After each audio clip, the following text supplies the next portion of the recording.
This channel does not promote any violent, harmful, or illegal activities. All content provided by this channel is meant for an educational purpose only.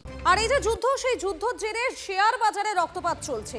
বাজার খুলতেই 2400 পয়েন্টের বেশি পড়ল সেন্সেক্স। কমলেশ রয়েছেন আমাদের প্রতিনিধি আমাদের সঙ্গে। কমলেশ, দেখো, যুদ্ধ থামার লক্ষণ নেই এবং যুদ্ধের জেরে তেলের দাম, বিশ্ববাজারে তেলের দাম বেড়েই চলেছে। গত 4 বছরে সর্বোচ্চ দাম এই মুহূর্তে তেলে, তার একটা বড় প্রভাব এই মুহূর্তে ভারতের শেয়ার বাজারে, পুরো গোটা বিশ্বের শেয়ার বাজারেই পড়েছে। ভারতের শেয়ার বাজারেও আজকে সকালে বাজার খুলতেই 2400 পয়েন্টের বেশি পড়ে গেল সেন্সেক্স। মানে গত এপ্রিল মাস, অর্থাৎ 9 মাসে 77,000-এর নিচে এই প্রথম সেন্সেক্স নামলো এবং নিফটিও 24,000-এর নিচে নেমে গিয়েছে।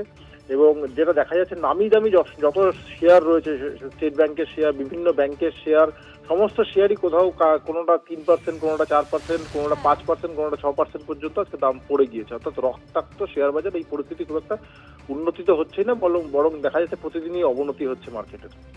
ধন্যবাদ।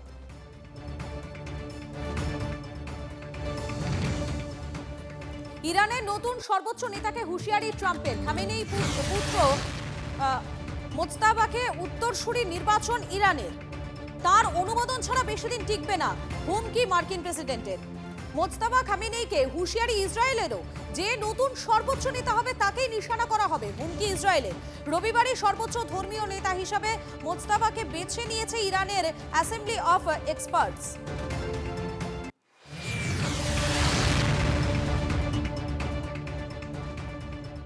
বদলার আগুনে জ্বলছে ইরান, ট্রাম্পই একমাত্র টার্গেট, ফের স্পষ্ট করল তেহরান।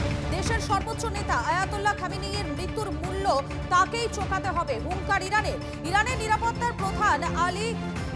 নিরাপত্তা প্রধান আলী লারিজানি স্পষ্ট জানিয়েছেন ট্রাম্পকে ছাড়বেন না। ইরানের 1000-এর বেশি মানুষ শহীদ হয়েছেন, ট্রাম্পকে এর মূল্য চোকাতে হবেই হুঁশিয়ারি ইরানের। যদিও এই হুমকিকে বিশেষ পাত্তা দিচ্ছেন না মার্কিন প্রেসিডেন্ট, উল্টে ফের ইরানকে নিঃশর্ত আত্মসমর্পণের বার্তা দিয়েছেন ট্রাম্প।